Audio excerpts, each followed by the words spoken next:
So here we have a volunteer who is going to organically test this Aston Martin DBS heater valve after we have already tested on a previous video to show that the valve diaphragm does not leak. Now we're doing the vacuum side of the test. So just go ahead and blow on it, Matt, to prove.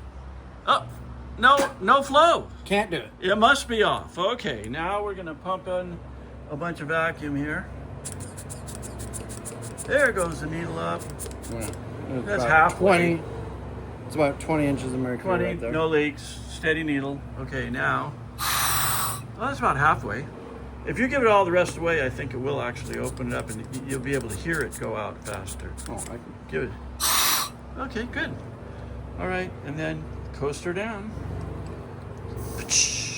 Ah, there we go.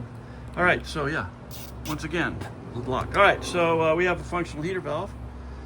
There's a lot that went into this. Notice we had to finally use a flathead bolts in order to be able to properly give enough pressure to the diaphragm, to the metal disc that holds the upper valve diaphragm in.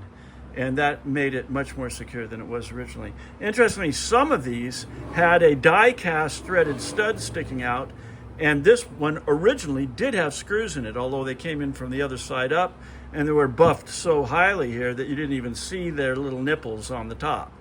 But those had to be replaced with real steel, which are electroplated in zinc, by the way.